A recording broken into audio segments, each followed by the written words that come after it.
पेटवेट। ये पेटवेट रेंज में हमारे इस साल जो नए प्रोडक्ट्स ऐड हुए हैं, इन सभी प्रोडक्ट्स की डिटेल जानकारी लेने के लिए हम आज यहाँ पे एकत्रित हुए हैं। और अ, जल्दी से जल्दी आपके कोई भी टीम मेंबर अगर अभी भी मीटिंग अटेंड करने के लिए वेट कर रहे हैं तो उनको इन्फॉर्म कीजिए। हम लोग तुरंत ही मीटिंग स्टार्ट कर रहे हैं। सो बेसिकली आज जो मीटिंग जो है, इस मीटिंग में हम हमारे पेटवेट के न्यू लॉन्च जो 4 इंपॉर्टेंट प्रोडक्ट्स हैं उनके डिटेल नॉलेज ट्रेनिंग हम लोग लेने वाले हैं, क्योंकि हम सबके लिए एक बहुत बड़ी खुशखबरी है। और वो ये है कि इन सभी प्रोडक्ट्स, जो 4 प्रोडक्ट्स जिसके बारे में हम लोग अभी जानकारी लेने वाले हैं, ये सभी प्रोडक्ट मेरा सेशन खत्म होने से पहले या खत्म होते होते ऑनलाइन बिलिंग के लिए, रिसीटिंग के लिए सभी कंज्यूमर्स को अवेलेबल हो जाएंगे। तो आपके सभी कंज्यूमर्स जो इन सभी प्रोडक्ट्स का, उसके बिलिंग का बहुत ही बेसब्री से इंतजार कर रहे हैं, उनका इंतजार जो है वो अभी खत्म हो रहा है और उनको ये प्रोडक्ट्स जो है बिलिंग के लिए अवेलेबल हो जाएंगे। सो आइए जानते हैं इन सभी प्रोडक्ट्स के बारे में, हमारे पेटवेट के नई जो रेंज है उसमें एडिशन हुए हैं सभी प्रोडक्ट्स के बारे में थोड़ा डिटेल हम लोग जानने की कोशिश करते हैं। आपकी कोई भी शंका है, सवाल है, तो आप उन्हें लिख लीजिए। आप सबसे पहले एक बेसिक इंस्ट्रक्शन है कि आप अगर बिना नोटपैड और पेन के बैठे हैं तो जल्दी से नोटपैड और पेन लेके बैठिए, क्योंकि हो सकता है बहुत सारी ऐसी चीजें हैं जो मैं अपने इस सेशन में आपको बताऊं जो इस प्रेजेंटेशन में नहीं लिखी होगी।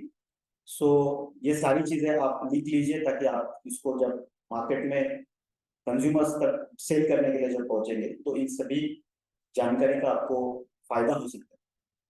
सो यस, स्टार्ट करते हैं हमारे पेट वेट प्रोडक्ट रेंज को। सो बेसिकली ये जो प्रोडक्ट रेंज है, हम सभी को पता है कि इसके नाम में ही है पेट और वेट। सो जो पालतू जानवर जनरली होते हैं वेटरनरी में, पेट में, या जितना भी लाइफ स्टॉक की अगर हम लोग बात करते हैं भारत की, तो भारत एक बहुत ही अहम देश है पूरी दुनिया में लाइफ स्टॉक के मामले में। और लाइफ स्टॉक की अगर बात करते हैं, मतलब पेट और वेट दोनों की, वेटरनरी और पेट एनिमल्स, इन दोनों की अगर बात करते हैं तो सबसे इंपॉर्टेंट और एक मजेदार चीज या फैक्ट अगर मैं आपके साथ शेयर करूं तो भारत में इंसानों के बाद अगर पॉपुलेशन में या तादाद में किसी का नंबर आता है तो वो लाइफ स्टॉक का आता है। हम सबको पता है भारत की पॉपुलेशन जो है, इंसानों की अगर बात करते हैं तो 150 करोड़ के करीब पहुंच चुकी है। लेकिन उसके बाद सेकंड नंबर पे हमारे पास पूरे भारत में लाइफ स्टॉक, मतलब ये जो पालतू जानवर है, उनका नंबर आता है। और आज के डेट में अगर हम लोग देखते हैं 2023 के डेटा के हिसाब से, तो करीब 54 से लेकर 55 करोड़ पालतू जानवर पूरे भारत में आज के डेट में है। इनमें से हम लोग अगर कैटल्स, मतलब गायों की अगर बात करते हैं, गाय या बैल की अगर बात करते हैं, तो वो करीब 20 करोड़ के करीब कैटल का पॉपुलेशन है। बफेलो मतलब भैंस या भैंसे की अगर बात करते हैं तो 8 करोड़ के करीब बफेलो पॉपुलेशन है।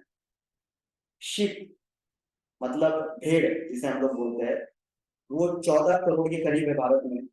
बकरियां, गोट जिन्हें हम लोग बोलते हैं, वो 9 करोड़ के करीब है। पिग्स, जो पालतू पिग है, उनका पॉपुलेशन करीब 9 करोड़ के करीब है।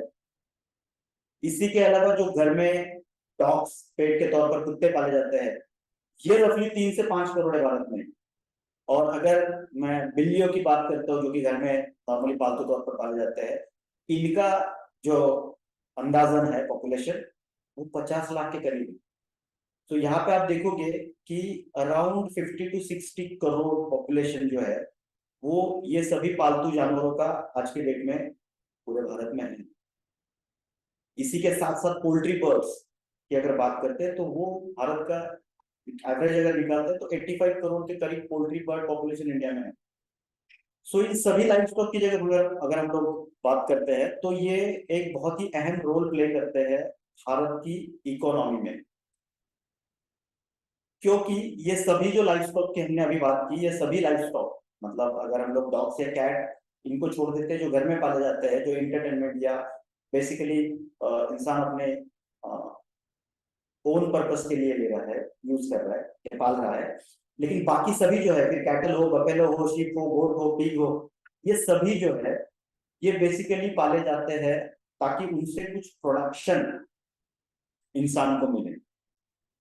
वो प्रोडक्शन जो है वो either in the form of milk है, दूध के स्वरूप में है, या तो वो मीट के स्वरूप में है, मतलब मांस के स्वरूप में है, या तो वो production in the form of energy के स्वरूप में है। तो अलग अलग फॉर्म्स है प्रोडक्शन के, जिसके लिए ये सभी जो पालतू जानवर है वो पूरे भारत में पाले जाते हैं। और जैसे कि मैंने कहा, ये इंडियन इकोनॉमी का एक बहुत ही अहम हिस्सा है, क्योंकि ये सभी प्रोडक्शन जो इंडिया में हो रहा है ये बहुत सारे लोगों के इनकम का, आय का एक मुख्य जरिया भी है।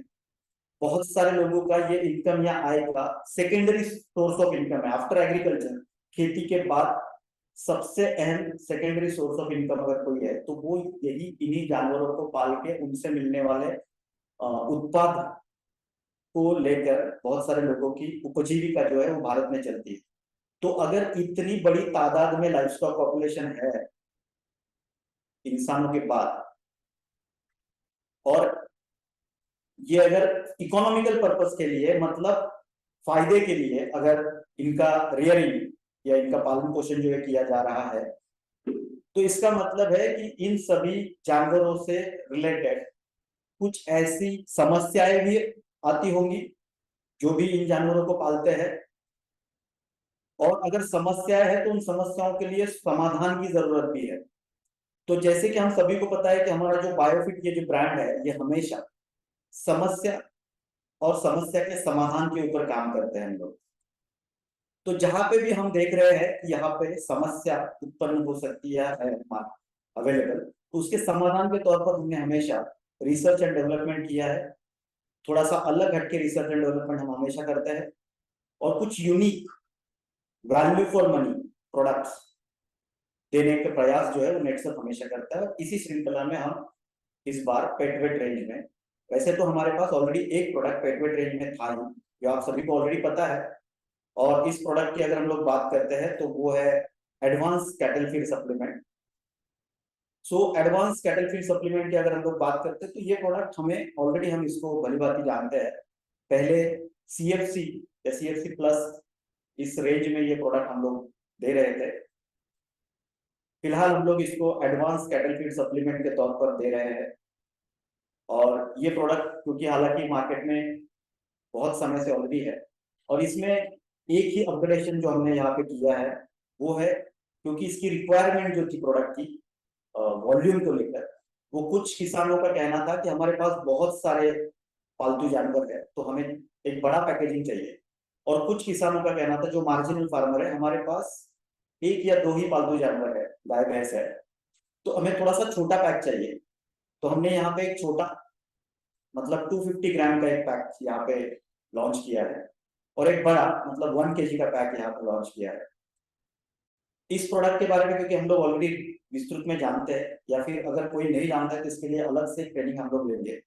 अभी हम लोग जो फोकस करने वाले हैं वो पूरा फोकस हमारा है हमारी नए 4 प्रोडक्ट्स के ऊपर, जिनके बारे में विस्तृत जानकारी हम लोग यहाँ पे लेने वाले हैं। सो बेसिकली हम ये जो पेट या पेट की बात कर रहे हैं, इसमें कौन कौन से जानवर यहाँ पे हम लोग कंसिडर कर रहे हैं। सो बेसिकली अगर हम लोग देखते हैं तो हम बात कर रहे हैं कैटल्स की। तो कैटल्स में गाय और बैल ये दोनों भी आते हैं। मतलब अगर फीमेल में कैटल के अगर देखते हैं तो गाय है, मेल में बैल है, जो किसान औसतन उनके घर में होते हैं। उसके बाद बफेलोज में अगर बात करते हैं तो भैंस है, भैंसा है। उसके बाद शिप मतलब भेड़, गोट मतलब बकरिया, बहुत सारी जगह पे हॉर्सेस भी पाले जाते हैं उत्पादन के लिए। उसी के साथ साथ खरगोश, पिग्स मतलब सुअर, और घर में पाले जाने वाले कुत्ता या बिल्ली मतलब डॉग्स या कैट्स। ये सभी प्रकार के जो पेट है, पालतू जानवर है, इन सभी पालतू जानवरों के अलग अलग समस्याओं के समाधान के लिए हम जो 4 प्रोडक्ट्स यहाँ पे इंट्रोड्यूस कर रहे हैं, इसमें से सबसे पहला प्रोडक्ट जो हम लोग इंट्रोड्यूस कर रहे हैं वो है पेट वेट शैम्पू। अभी ये पेट वेट शैम्पू, ये जो प्रोडक्ट है बहुत ही इंटरेस्टिंग प्रोडक्ट है दोस्तों, क्योंकि इस प्रोडक्ट की बेसिकली जरूरत क्या है। सो इस प्रोडक्ट की जरूरत की अगर हम लोग बात करते हैं, तो जो भी पालतू जानवर हम लोग पालते हैं, फिर वो घर के अंदर कुत्ता या बिल्ली हो, घर के बाहर गाय भैंस बकरी शीप गोट, ये सभी जानवरों के बाहरी शरीर के ऊपर, क्योंकि बहुत सारे बाल होते हैं इनके शरीर के ऊपर, और हम इन्हें जिस जगहों पर बांधते हैं, इनके जो शेड होते हैं, कैटल शेड जो होते हैं, इन शेड्स में जो हाइजीन है, जिस तरीके से मेंटेन किया जाना चाहिए, भारत में औसतन अगर हम लोग देखते हैं तो उतनी अच्छी मात्रा में हाइजीन जो है वो नहीं रखा जाता, और इसकी वजह से इन सारे जानवरों के शरीर पर बहुत सारे एक्टोपैरासाइट्स बैठते हैं। एक्टोपैरासाइट मतलब ऐसे जीव जंतु जो बाहर से उसके शरीर पर बैठते हैं। अभी ऐसे कौन कौन से एक्टोपैरासाइट होते हैं जो इन जानवरों के शरीर पर बैठते हैं? अगर आप गाय भैंस बकरी भेड़ या इन सारे जानवरों के बारे में बात करते हैं, तो इनके शरीर पे कुछ फ्लाइज मतलब मक्खियां बैठती है, इनके शरीर पे कुछ टिक्स, लाइसेस मतलब जूस, और माइट्स, और अन्य बहुत सारे ऐसे जीव जंतु होते हैं, ये बैठते हैं। इसी के साथ साथ वहां पे जहां पे हम लोग इन जानवरों को बांधते हैं, वहां पे बहुत बार नमी या ह्यूमिडिटी होने की वजह से बहुत सारे बैक्टीरियल और फंगल इन्फेक्शन होने के चांसेस भी बहुत ज्यादा होते हैं। तो ये जो एक्टोपैरासाइट्स है, बैक्टीरिया है, फंगस है, इनकी ग्रोथ जब इन जानवरों के शरीर पर होती है, तो इससे इन जानवरों के बाहरी शरीर के ऊपर बहुत सारे विपरीत परिणाम, जिनसे इस जानवरों को नुकसान हो सकता है, ऐसी नुकसानदायक बहुत सारी चीजें ये टिक्स, माइट्स, लाइसेस, फ्लाइज, इन सब की वजह से हो सकती है। तो ऐसा क्या हो सकता है इन सारे एक्टोपैरासाइट्स की वजह से? तो ये जितने भी एक्टोपैरासाइट्स है, ये एक्टोपैरासाइट्स बेसिकली, इनमें से बहुत कुछ एक्टोपैरासाइट्स है जो इन जानवरों का खून चूसने का काम करते हैं। इनमें से बहुत सारे एक्टोपैरासाइट्स है, जैसे कि मक्खियां हो गई, ये इस जानवरों को रेस्टलेस करने का काम करते हैं, मतलब जो शांति है उस शांति को डिस्टर्ब करने का काम करते हैं इन जानवरों की, तो उनको रेस्टलेस करते हैं। इसी के साथ साथ कुछ एक्टोपैरासाइट ऐसे हैं जो इन जानवरों के शरीर में अलग अलग रोगों का प्रसार करने में मदद करते हैं, मतलब ये वेक्टर की तरह काम करते हैं। बहुत सारे डिसीजेस है, रोग है, जो एक जगह से दूसरी जगह ट्रांसफर करने का काम भी ये एक्टोपैरासाइट्स की वजह से होता है। और इन सब की वजह से हमने जो ये जानवर जो किसान पाल रहा है, जो या तो दूध या तो मांस या तो एनर्जी के लिए उसका संगोपन किया जा रहा है, इसका जो प्रोडक्शन है, इस प्रोडक्शन के ऊपर डायरेक्ट इम्पैक्ट आता है। तो कैसे कैसे इम्पैक्ट आता है? तो बेसिकली ये जो बहुत सारे एक्टोपैरासाइट्स हैं, इनकी वजह से बहुत बार जानवरों में एनीमिया जैसे लक्षण उत्पन्न होते हैं। एनीमिया मतलब क्या? एनीमिया मतलब खून की कमतरता। तो अगर ये एक्टोपैरासाइट जानवर का खून चूस रहे हैं, तो इन जानवरों में खून की कमी महसूस होती है, और अगर ये खून की कमी हो गई तो जानवर वीक फील करेगा। वो जो भी चीजें खा रहा है, उन खाए हुए चीजों से जो प्रोडक्शन होना चाहिए, मतलब दूध मांस या एनर्जी का, उसकी जगह ये सभी जो खाना है, ये दोबारा जो रक्त है उसकी निर्मित में चला जाएगा। इससे प्रोडक्शन भी इंपैक्ट होगा, और एनिमेटिक कंडीशंस भी, जानवरों में खून की कमी जानवरों में महसूस होगी। खून की कमी होने की वजह से वीकनेस आएगा।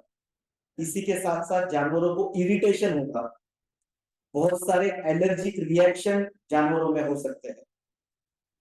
इन सभी एलर्जिक रिएक्शन के साथ साथ कभी कभार ये जो इतना सीवियर हो सकता है कि जानवर की डेथ तक भी सिचुएशन आ सकती है, और ये एक सीवियर लेवल पे भी पहुंच सकता है। इसी के साथ साथ जैसे मैंने पहले भी कहा कि ये बहुत सारे डिसीजेस को, पैथोजेंस को ट्रांसमिट करने का भी काम करता है, जिसकी वजह से जानवरों में डिसीजेस भी उत्पन्न हो सकते हैं, रोग भी पैदा हो सकते हैं। इसी के साथ साथ ये जानवरों में अलग लेवल का इरिटेशन पैदा कर सकता है, जिसकी वजह से वो जो इरिटेशन है, वो इरिटेशन एक तो जानवर का जो वजन है वो कम करने में रिस्पॉन्सिबल हो सकता है, मतलब जानवरों का वजन जो गेन करना चाहिए वो रिड्यूस हो जाएगा। इसी के साथ साथ मिल्क जो दूध देने की क्षमता है जानवर की, वो डायरेक्टली इम्पैक्ट हो सकती है। इतना ही नहीं, अगर उसके शरीर पे ये बाहरी जीवाणु अगर है, एक्टोपैरासाइट्स अगर है, इन्फेक्शन अगर है, तो बहुत बार जानवर जो खाना खाता है, ग्रेजिंग जिसको बोलते हैं, हम लोग बहुत बार उसको या तो हमारे जो शेड है उसके अंदर उसको खाना देते हैं, या फिर कभी कभार उसको बाहर लेके जाते हैं जहां पे वो घास वगैरह चरता रहता है, ग्रेजिंग करता रहता है। ये जो ग्रेजिंग करता है वो जानवर के लिए बहुत इंपॉर्टेंट है, क्योंकि वो जो खाने का समय है उसके लिए उस खाने के ऊपर, ग्रेजिंग के ऊपर कंसंट्रेशन होना बहुत जरूरी है। लेकिन बिकॉज ऑफ दिस एक्टोपैरासाइट्स ये ग्रेजिंग डिस्टर्ब हो जाता है, खाने की जो उसकी प्रक्रिया है वो डिस्टर्ब हो जाती है, वो मन लगा के खाना नहीं खाता। और अगर मन लगा के खाना नहीं खाया तो अधूरा पेट जो जानवर रहेगा उसकी वजह से अल्टीमेटली उसके प्रोडक्शन के ऊपर इम्पैक्ट आने वाला है। इतना ही नहीं, जब वो खाना खाता है जानवर में, देखो हम ऐसे जानवरों की बात कर रहे हैं मैक्सिमम जो कि रूमिनेंट्स है। रूमिनेंट्स मतलब क्या? रूमिनेंट्स मतलब हिंदी में जिसको हम लोग बोलते हैं जुगाली करने वाले जानवर। मतलब नॉर्मल केस में ये जो रूमिनेंट होते हैं वो क्या करते हैं, वो जब उसके सामने खाना होता है तो वो खाना एक ही समय में सब खाना खा लेते हैं। तो हमने अक्सर देखा होगा कि ये जानवर जो है वो खाना चबाने में ज्यादा टाइम वेस्ट नहीं करते, वो एक बार में खाना थोड़ा सा चबा के खा लेते हैं। और उसके बाद उनकी जुगाली की प्रक्रिया जब होती है, रेस्टिंग फेज में रूमिनेशन की जो प्रक्रिया होती है उसमें वो खाना वापस एक बार वो चबाते हैं, ताकि उनकी जो चयापचय की प्रोसेस, डाइजेशन की जो प्रोसेस है वो कंप्लीट हो जाए। तो वो उनका हमारे तरह नहीं है, हम पहले खाना खाते वक्त ही हमें चबाना पड़ता है, पेट में जाने के बाद हम उसके ऊपर चबाने की प्रोसेस नहीं कर सकते। लेकिन रूमिनेंट्स में ये प्रोसेस होती है जब वो रेस्टिंग फेज में है। मतलब वो आपने देखा होगा खाना खाने के बाद जब वो जानवर शांति से बैठा है तो वो क्या करता है, वो अपना मुंह हिलाता रहता है, तो उसका रूमिनेशन का प्रोसेस जो है, जुगाली का प्रोसेस जो है वो चल रहा है। अगर उसके शरीर पे एक्टोपैरासाइट है तो उस समय वो रेस्टलेस रहेगा, वो अपनी पूंछ हिलाता रहेगा, वो अपनी गर्दन हिलाता रहेगा, क्योंकि ये सारे जानवर उसके शरीर में उसको डिस्टर्ब कर रहे हैं, ये जो पैरासाइट्स है वो उसको डिस्टर्ब कर रहे हैं। तो इसमें उसकी जो ये रूमिनेशन की प्रोसेस है, जुगाली करने की जो प्रक्रिया है वो डिस्टर्ब हो जाएगी। और अगर ये रूमिनेशन प्रॉपर नहीं होता है तो इसका डायरेक्ट इंपैक्ट जो है उसके डाइजेशन पे आने वाला है। अन्न जो है वो सही प्रक्रिया, सही प्रोसेस से उसका पचन नहीं होगा, और अगर पचन प्रॉपर नहीं होगा तो अल्टीमेटली उसका इम्पैक्ट जो है प्रोडक्शन के ऊपर आने वाला है। जो एनर्जी फॉर्म होने चाहिए, जो दूध तैयार होना चाहिए, जो मांस तैयार होना चाहिए, वो सही मात्रा में या सही तरीके से नहीं होगा। और इन सभी कारणों की वजह से ओवरऑल जो प्रोडक्टिविटी लेवल है इस जानवर की, वो धीरे धीरे धीरे क्या हो जाएगी, ड्रॉप हो जाएगी। तो वो शायद किसान वो देख पा रहा है लेकिन महसूस नहीं कर पा रहा है कि मेरा जो एक जानवर है, ये जो गाय है, ये भैंस है, इसकी दूध देने की जो हाईएस्ट क्षमता है, इसकी मांस प्रोडक्शन की जो हाईएस्ट क्षमता है, इसकी जो एनर्जी, मतलब बैल अगर हम लोग देखते हैं या घोड़ा अगर हम लोग देखते हैं, तो ये बेसिकली क्यों है, तो ये बेसिकली एनर्जी के लिए है। तो उसकी जो एनर्जी लेवल जिस तरीके से होनी चाहिए उस तरीके से नहीं रह रही है, और इसका डायरेक्ट इम्पैक्ट जो है वो किसानों की आर्थिक आय पर आ रहा है। दूध कम होगा, मांस कम होगा, एनर्जी कम होगा, तो इससे ओवरऑल प्रोडक्टिविटी लॉसेस हो रहे हैं, और जो एनिमल वेलफेयर है वो भी कॉम्प्रोमाइज है। तो ये सभी प्रॉब्लम्स अगर हम इकट्ठा करें तो इन सभी प्रॉब्लम्स की जो जड़ है वो है ये जानवरों के शरीर पर बाहर से बैठने वाले एक्टोपैरासाइट, और उसी के साथ साथ जो फंगल या बैक्टीरियल इन्फेक्शन उस जानवर को हो रहे हैं। तो क्या इन सभी पालतू जानवरों को इन सभी एक्टोपैरासाइट से बचाना जरूरी है? क्या ये फंगल माइक्रोबियल इन्फेक्शन जो है इसको कम नियंत्रित करना जरूरी है? तो ये 100% जरूरी है। अगर ये होता है तो वो जानवर जो है वो उसका प्रोडक्शन अच्छी तरीके से कर पाएगा। और यही समस्या जो है इन पालतू जानवरों की, इसको आइडेंटिफाई करके हम एक बहुत ही यूनिक, बेहतरीन और एक इफेक्टिव प्रोडक्ट मार्केट में लेकर आया है, नेटसप लेकर आया है, उसका नाम है पेट वेट शैम्पू। सो हम सबको पता है, हम रोज सुबह इंसान की अगर बात करते हैं, देखो हम ये पूरा प्रेजेंटेशन जब हम लोग देख रहे हैं या ये जो नॉलेज हम लोग ले रहे हैं, ये चीज ध्यान में रखना बहुत जरूरी है। हम इंसान भी एक एनिमल है, और हम जिन जानवरों के बारे में बात कर रहे हैं, पालतू जानवरों के, वो भी एनिमल है। तो जिस तरीके से हम है वैसे ही ये जानवर है। तो अगर आप एज ए इंसान अगर 8-10 दिन 15 दिन ना नहाओ, अपनी पर्सनल हाइजीन अगर आप नहीं रखोगे तो क्या होगा अल्टीमेटली। आप अगर पर्सनल हाइजीन नहीं रखोगे तो आपके शरीर के ऊपर भी ये बहुत सारे एक्टोपैरासाइट्स आ जाएंगे, आपको भी ये डिस्टर्ब करेंगे, आपकी भी प्रोडक्टिविटी लेवल को, ये जो काम करने की क्षमता है उसको कम करेंगे। तो यही जानवरों के साथ भी होता है।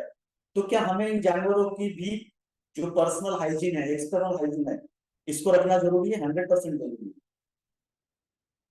क्योंकि इन सभी प्रॉब्लम्स के साथ और एक प्रॉब्लम जो जानवरों में आता है वो होता है उनकी जो बाहरी त्वचा है, वो त्वचा धीरे धीरे धीरे धीरे इन सभी एक्टोपैरासाइट्स की वजह से उसमें एक डलनेस आ जाता है, उसकी जो चमक होती है, शाइनिंग होती है, वो निकल जाती है। बहुत बार बालों का झड़ना इन जानवरों में दिखाई देता है। तो अगर ये बाल झड़ रहे हैं, इस त्वचा में चमक नहीं है, शाइनिंग नहीं है, तो क्या होगा? तो बेसिकली इस जो जानवर हम लोग पालते हैं, बहुत बार ये किसान जानवर पालता है एक प्रोडक्शन के लिए, और उसके बाद एक समय के बाद वो ये जानवर मार्केट में बेचता भी है। तो जब ये मार्केट में बेचने के लिए जाएगा तो क्या होगा? अल्टीमेटली उसको जो रेट मिलना चाहिए, क्योंकि उसका जो जानवर है उसका पर्सनल हाइजीन अगर नहीं है, उसके शरीर के ऊपर बहुत सारे पैरासाइट है, तो उसको जो प्राइस मिलने वाला है, रेट मिलने वाला है, वो भी कम मिलेगा। तो यहाँ पे भी किसान का नुकसान होगा। तो इन सारे प्रॉब्लम से बाहर निकलने के लिए हमें इस जानवर की पर्सनल हाइजीन के ऊपर ध्यान देना बहुत जरूरी है। इसके लिए ही हम एक बहुत ही यूनिक एंड मोस्ट इंपॉर्टेंटली एक हर्बल एक्सट्रैक्ट के साथ प्रोडक्ट लेकर आए हैं। बेसिकली ये प्रोडक्ट जो है ये एंटी फंगल और एंटी माइक्रोबियल प्रॉपर्टीज के साथ आता है, जो जानवर की बाहरी स्किन को सुधारने का काम और उसके जो बहुत सारे प्रॉब्लम्स हमने अभी डिस्कस किए उसको नियंत्रित करने का काम यहाँ पे करता है। ये एक नैनो टेक्नोलॉजी बेस्ड प्रोडक्ट है जिसमें बायोसर्फेक्टेंट्स का और कुछ herbal extract, vital herbal extract का इस्तेमाल किया गया। तो बेसिकली ये एनिमल्स के, पालतू जानवरों के स्किन के लिए बनाया गया था। तो ये क्या करेगा? तो हमने जितने भी प्रॉब्लम्स अभी देखे, ये सभी प्रॉब्लम्स को नियंत्रित करने का काम करेगा। ये जानवर के शरीर के ऊपर बाहरी जो ये पैरासाइट्स आ रहे हैं, टिक्स, माइट्स, बाइसेस, फ्लाइज, इनको नियंत्रित करने का काम करेगा। मतलब देखो एक सिंपल चीज है, prevention is better than cure. अगर इतने सारे प्रॉब्लम्स आने वाले हैं एक जानवर के शरीर पर बाहरी उसकी जो स्वच्छता है, हाइजीन है, उसको ना रखने से, तो अगर पहले से हम लोग एक जानवर को अच्छी तरीके से उसकी एक्सटर्नल हाइजीन को अगर ध्यान देते हैं तो ये सारे प्रॉब्लम आएंगे ही। तो क्या हम किसान को ये सजेस्ट कर सकते हैं कि भाई तू वैसे ही अपने जानवर को कभी कभार महीने में एक बार पानी से या अन्य किसी प्रोडक्ट्स के माध्यम से उसको साफ रखने का कोशिश करता है, तो हम उसको एक ऐसा हर्बल सॉल्यूशन प्रोवाइड करेंगे जिसका यूज करने से उसके शरीर के ऊपर बाहरी जो सभी एक्टोपैरासाइट्स है उनको कंट्रोल करने में ये मदद करेगा। अगर उसके शरीर पे कोई एलर्जी है, इरिटेशन है, या कहीं पे इन्फेक्शन हुआ है, तो इसको भी कंट्रोल करने का काम ये प्रोडक्ट करेगा। स्किन को अलग लेवल का मॉइस्चराइजेशन प्रोवाइड करेगा, स्किन में एक अलग लेवल की शाइनिंग लाने का काम करेगा। तो जितने भी प्रॉब्लम्स हमने डिस्कस किए उसको तो कंट्रोल करेगा ही करेगा, उसी के साथ साथ उस जानवर के शरीर के ऊपर एक अलग ग्लो लाने का काम जो है ये प्रोडक्ट यहाँ पे करने वाला है। सो बेसिकली ये जो शैम्पू है इसकी अगर हम लोग बात करते हैं तो ये पूरी तरीके से एक हर्बल प्रोडक्ट है। इसमें नीम, सिट्रोनेला, यूकैलिप्टस, कुछ बायोसर्फेक्टेंट्स और मॉइस्चराइजर का इस्तेमाल किया गया। और सबसे अच्छी बात है कि इसमें बहुत ही अच्छा फ्रेग्रेंस भी यूज किया गया है। तो ये जानवर को जो इसका स्मेल है ये जानवर को इरिटेट नहीं करेगा।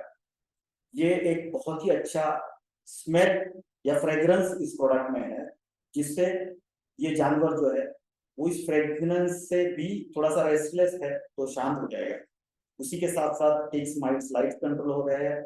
अगर कोई इन्फेक्शन है तो वो कंट्रोल करने की कोशिश की जा रही है। तो अल्टीमेटली ये जानवर जो है उसका रेस्टलेसनेस जाएगा, वो शांति से जुगाली कर पाएगा और प्रोडक्शन जो है उसका 100% यहाँ पर बढ़ने वाला है। इसका इस्तेमाल कैसे करना है? तो बेसिकली बहुत ही सिंपल है, नॉर्मल एक शैम्पू है। देखो आज की डेट में किसान क्या कर रहा है, आज की डेट में किसान, ज्यादातर किसान जो मैंने देखे हैं वो क्या करते हैं, या तो मार्केट में जो इंसानों के लिए यूज किए जाने वाले शैम्पूज है वो शैम्पूज का इस्तेमाल यहाँ पे कर रहा है। जो कि केमिकल से भरे हुए। तो ये बेसिकली इंसानों के लिए बनाए गए शैम्पूज जो है वो जानवरों के लिए, जानवरों के इस्तेमाल के लिए वैसे तो एडवाइजेबल नहीं है। या फिर बहुत बार मैंने देखा है कि कपड़े धोने के साबुन या इस तरीके के कुछ प्रोडक्ट्स ये जानवरों के शरीर को धोने के लिए साफ यूज किए जाते हैं।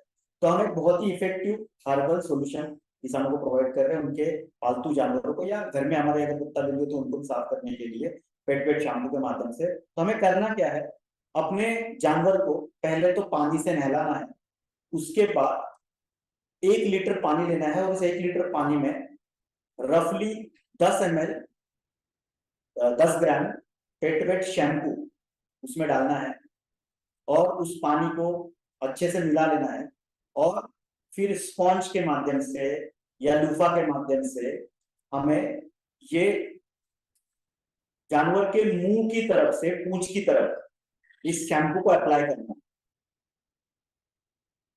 क्योंकि अगर हम मुंह से लेकर पूंछ की तरफ इस शैम्पू को अप्लाई करते जाते हैं तो बालों की विपरीत दिशा में ये अप्लाई हो जाएगा, मतलब बालों के रिवर्स डायरेक्शन में इसको अप्लाई करना है। और मुंह से लेकर पूंछ तक जब हम लोग अप्लाई करेंगे तो इस प्रोसेस में रफली 10 से 15 मिनट का टाइम लगेगा। तो अप्लाई करने के बाद 5 से इसको अच्छे से स्क्रब कर लेना है, इसका झाग होगा अच्छे से, अच्छा सा फ्रेग्रेंस आएगा।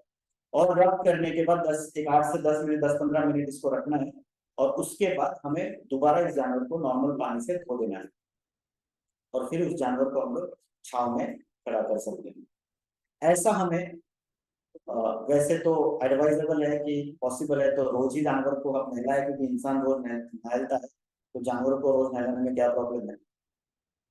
लेकिन एडवाइजेबल अगर ये पॉसिबल नहीं है तो कम से कम हफ्ते में 1 या 2 बार तो पेट शैम्पू के माध्यम से इस जानवर को साफ करना, धोना, ये उस जानवर की ओवरऑल एक्टिविटी लेवल और जितने भी प्रॉब्लम्स हमने यहाँ पे डिस्कस किए उससे इस जानवर को हम लोग बाहर लेके आ सकते हैं।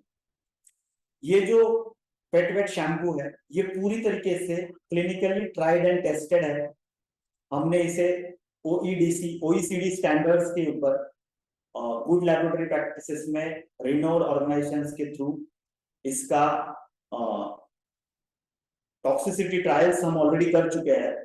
तो ये किसी भी प्रकार से उस जानवर के लिए नुकसानदायक नहीं है। अगर वो ये उसको चाट लेता है या मुंह में भी चला जाता है, क्योंकि नॉर्मली अगर आप उसको अप्लाई कर रहे हैं तो जानवरों की एक नॉर्मल प्रोसेस होती है कि वो चाटना स्टार्ट कर देते हैं। तो अगर वो चाट भी लेता है तो उसको कोई भी इम्पैक्ट, हार्मफुल इम्पैक्ट आने वाला नहीं है, या फिर आंख में भी चले जाता है तो भी कोई भी हार्मफुल इम्पैक्ट आने वाला नहीं।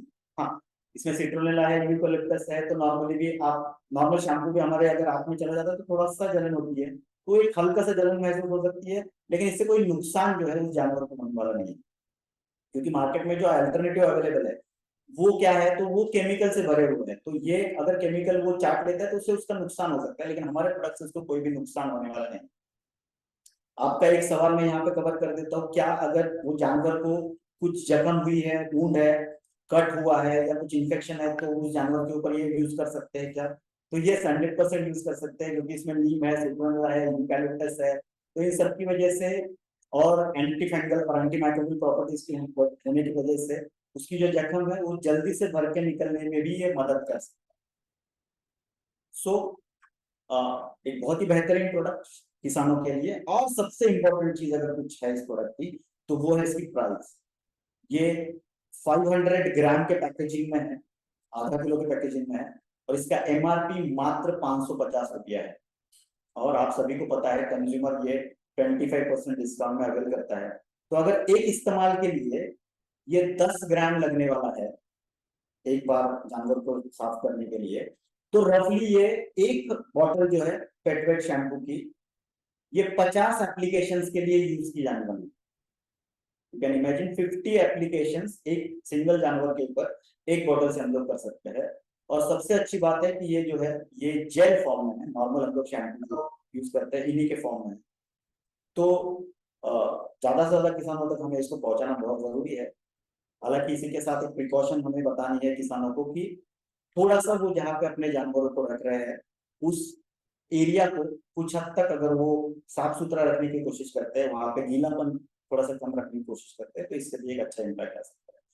क्योंकि नॉर्मली जो दूध देने वाले जानवर है वो ऐसे गीले जगह पे जब बैठते हैं और ऐसे एक तो पैरासाइट जब आते हैं तो इनका इन्फेक्शन जो है वो ज्यादातर अडर एरिया में, मतलब जो जिसको हम थन बोलते हैं गाय या भैंस का, उस एरिया में ज्यादातर इन्फेक्शन हो जाता है। बहुत बार मस्टाइटिस जैसे जो डिसीजेस है वो भी वहां पे उत्पन्न हो जाते हैं। तो हम शैम्पू के माध्यम से इसको एक्सटर्नल क्लीन भी रख सकते हैं। कुछ हद तक ये जो मस्टाइटिस जैसे जो डिसीजेस है उनको वो ना आए, इसके लिए भी हम यहाँ पे जानवरों को मदद कर सकते हैं, किसानों को मदद कर सकते हैं। तो आशा करता हूँ कि ये प्रोडक्ट आपने बेहतरीन तरीके से समझा है और इसका ज्यादा से ज्यादा किसानों तक हम लेके जाएंगे। किसानों तक क्या, हर घर में जहाँ पे कुत्ता बिल्ली भी पाले जाते हैं उन तक भी ये प्रोडक्ट अच्छे से हम लोग यहाँ पे पहुंचा सकते हैं। और रफली मैंने आपको पहले ही बताया कि 50 करोड़ से ज्यादा कैटल्स पूरे भारत में है। हम इसमें से 10% भी अगर पहुंचते हैं तो भी एक बहुत बड़ा बिजनेस हम इस माध्यम से कर सकते हैं, क्योंकि मेरे साथ जुड़े हुए सभी लोग नेटसप के डायरेक्ट सेलर है और आप सोल इस प्रोडक्ट को एज ए बिजनेस के तौर पर यहाँ पे जानने के लिए आया है। तो एक बहुत ही अच्छा बिजनेस पोटेंशियल वाला प्रोडक्ट नेटसप आपको इस माध्यम से देगा। दूसरा जो प्रोडक्ट हम लोग यहाँ पे देखने वाले हैं इस श्रृंखला में जो आप नेटसप इंट्रोड्यूस कर रहा है वो प्रोडक्ट है नो स्ट्रेस। तो बेसिकली इस प्रोडक्ट का नाम है पेट वेट नो स्ट्रेस। सो इसके नाम में ही थोड़ा सा मजा है कि आप कहेंगे सर स्ट्रेस और जानवर इनका क्या रिलेशन है। तो यस, देखो मैंने पहले ही कहा कि इंसान और जानवर, इंसान भी एक जानवर है तो उन्हीं की तरह कोरिलेशन है हम दोनों में। तो अगर हम भी कभी अगर स्ट्रेस में होते हैं, अब देखिए अगर इंसान कभी स्ट्रेस में है तो क्या होता है, अगर हम स्ट्रेस में है तो हम अपनी जो काम है उसके ऊपर ध्यान नहीं दे पाते। और अगर जो काम हम लोग कर रहे हैं, अगर मैं आपके साथ बात कर रहा हूँ मैं बहुत ज्यादा स्ट्रेस में हूँ तो क्या होगा, मैं आप जो आपसे बात करना चाह रहा हूँ वो ठीक से डिलीवर नहीं कर पाऊंगा, तो मैं जो प्रोडक्शन यहाँ पे देना चाहता हूँ वो नहीं दे पाऊंगा। यही जानवरों में भी होता है। सो जानवरों को भी अलग अलग तरीके से स्ट्रेस आता है और इसके बहुत सारे दुष्परिणाम जानवरों में दिखाई देते हैं जो हम शायद आंखों से नहीं देख पाते, लेकिन अल्टीमेटली इसका इम्पैक्ट जो है वो प्रोडक्शन के ऊपर आता है। इकोनॉमिक लॉसेस होते हैं किसान के। और ये लॉसेस कैसे हो सकता है, ये स्ट्रेस कैसे आता है जानवरों में, तो जानवरों में, क्योंकि देखो जानवर की अगर हम लोग बात करते हैं तो उसको अलग अलग तरीके से स्ट्रेस जो है वो यहाँ पे आता है। तो कैसे स्ट्रेस आता है, हम नॉर्मली क्या करते हैं, हम देखते हैं कि ये जानवर हाँ हेल्दी है, मतलब कि किसान को अगर आप पूछोगे तो आपका जानवर हेल्दी है या नहीं, इसको आप कैसे जज करते हैं। तो किसान 3 ही पैरामीटर चेक करता है, जनरली 3 पैरामीटर चेक किए जाते हैं क्या। तो वो चेक करता है कि वो बीमार दिख रहा है क्या, ठीक है, सिकनेस पैरामीटर यूज किया जाता है, बीमार दिख रहा है या नहीं दिख रहा है। भी बीमार दिख रहा है तो इसका भी 2 ही पैरामीटर्स है, वो देखेगा कि इसको मतलब बुखार है क्या, हाथ से पानी वगैरह आ रहा है क्या, तो वो बुखार वगैरह है क्या वो देखेगा, या तो फिर उसका जो गोबर है उसको देख के वो बीमार है क्या इसकी जानकारी लेने की कोशिश जो है वो किसान करता है। तो गोबर अगर बहुत ज्यादा पतला है, बहुत ज्यादा गाढ़ा है, उसमें स्मेल आ रहा है अलग से, या जो खा रहा है जानवर वो गोबर में वैसे की वैसे जा रहा है, तो इसका मतलब हम मानते हैं कि वो जानवर की सेहत जो है खराब हो गई। तो या तो हम उसकी हेल्थ जो है वो उसके सीकनेस के ऊपर, मतलब उसकी आरोग्य के ऊपर देखते हैं, या फिर उसकी खाने की जो पैटर्न है, ईटिंग हैबिट्स है, उसके ऊपर से हम लोग डिसाइड करते हैं कि जानवर हेल्दी है या नहीं है, सही से खा रहा है नहीं खा रहा है, या फिर उसका बिहेवियर कैसा है। जब उसको हम लोग कैटल शेड में रख रहे हैं तो उसका बिहेवियर कैसा है, इसके ऊपर से हम लोग डिसाइड करते हैं कि ये जानवर हेल्दी है या नहीं। लेकिन ये सिर्फ 3 ही पैरामीटर्स हेल्थ के लिए देखना, ये शायद थोड़ा सा लॉन्ग टर्म में उस जानवर के लिए और शॉर्ट टर्म में उस किसान के लिए इकोनॉमिकल लॉसेस की तरफ लेके जा सकते, क्योंकि इन सब के अलावा एक बहुत इंपॉर्टेंट फैक्टर उन जानवरों में काम करता है और वो है स्ट्रेस। अलग अलग कारणों की वजह से जानवर जो है वो स्ट्रेस में रहता है। तो वो कारण क्या होते हैं स्ट्रेस में रहने के, तो देखिए सिंपल चीज है, आप इंसान को, अगर किसी इंसान को अगर बांध के रख दो या फिर अगर जेल में रख दो, एक कमरे में हथकड़ियां बांध के अगर लॉकअप में रख दो, तो क्या होगा, थोड़ी देर के बाद वो इंसान थोड़ा झटपटाएगा, निकलने की कोशिश करेगा, फिर थोड़ी देर के बाद वो रेस्टलेस हो जाएगा, उसके बाद उसके अंदर ऑटोमेटिकली स्ट्रेस डेवलप होगा, तनाव में आएगा वो इंसान। तो ऐसे अगर एक इंसान को आप बांध के रखने से स्ट्रेस डेवलप हो सकता है, तो सोचिए कि एक जानवर जो है, वो गाय, भैंस, बकरी, बैल, घोड़ा, इनको हम लोग कंटिन्यूअस बांध के रख रहे हैं। तो जो बंधा हुआ जानवर है, जो हिल नहीं पा रहा है, कुछ कर नहीं पा रहा है, अपने मन के हिसाब से कुछ भी नहीं कर पा रहा है, तो उसमें नेचुरली एक स्ट्रेस डेवलप हो, वो तनाव में है। लेकिन इसी के साथ साथ और कुछ अन्य कारणों की वजह से भी उसको तनाव आ रहा है। सबसे पहले जो तनाव उसके अंदर आ रहा है, स्ट्रेस जो आ रहा है, वो आ रहा है उसके फूड की वजह से, जो खाना हम लोग उसको खिला रहे हैं। ये खाने की वजह से तनाव क्यों आ रहा है? तो बेसिकली हम जो उसको खाना खिला रहे हैं, इसकी अगर हम लोग बात करते हैं, तो ये खाना नॉर्मली वो घास खा रहा है, अ, या फिर हम जो केमिकल्स खेती में यूज कर रहे हैं, उस केमिकल्स से पैदा हुआ जो फॉडर है, वही उसको खिलाया जा रहा है। तो ये बहुत सारे केमिकल्स इस खाने की वजह से, पोल्यूटेड खाना हम लोग इसको बोल सकते हैं, ये बहुत सारे केमिकल्स, हार्मफुल केमिकल्स उस जानवर के शरीर में जा रहे हैं। और अगर ये हार्मफुल केमिकल्स उसके शरीर में जा रहे हैं, ये सिर्फ खाने के माध्यम से नहीं जा रहे, इसी के साथ साथ पोल्यूटेड वाटर पानी की वजह से भी जा रहे हैं। मतलब हम पानी कहाँ कहाँ से पिला रहे हैं जानवर? या तो वाटर, अभी धूप काल में देखिए, अभी समर आया है ना, तो समर में जो अवेलेबल है वो पानी हम उसको पिला देते हैं। इंसान के लिए तो घर में पानी पीने के लिए आरओ लगा के रखा है, लेकिन क्या जानवर के लिए आरओ का पानी पिलाया जा रहा है? नहीं। उसको कहीं कहीं भी नदी, नहर, नाला, तालाब का पानी जो है वो पिलाया जा रहा है। अब ये नदी, नहर, तालाब, इसमें जो पानी आ रहा है वो कहाँ से आ रहा है? ये बहता हुआ बहुत सारी जगह से आ रहा है। इसमें बहुत सारी गंदगी आ रही है, बहुत सारे केमिकल्स आ रहे हैं, बहुत सारे पोल्यूटेंट्स आ रहे हैं। हम जो खेती में अलग अलग केमिकल यूज कर रहे हैं, वो भी पानी से बहते उसी पानी में आ रहा है। तो ये जो पानी पी रहा है, अभी वो साफ सुथरा है नहीं है, कैसा है, हम सबको पता है। तो ये जो पोल्यूटेड वाटर जब वो जानवर पी रहा है, तो उसमें भी बहुत सारे पोल्यूटेंट केमिकल्स उस जानवर के शरीर में जा रहे हैं। और ये सारे केमिकल्स, ये सारे पोल्यूटेंट्स जब उसके शरीर में जा रहे हैं, तो क्या हो रहा है? Because of this pollutants and this chemicals, जो टॉक्सिन्स उसके बॉडी में जा रहे हैं, इसकी वजह से उसके शरीर में एक हार्मोनल इम्बैलेंस क्रिएट हो रहा है।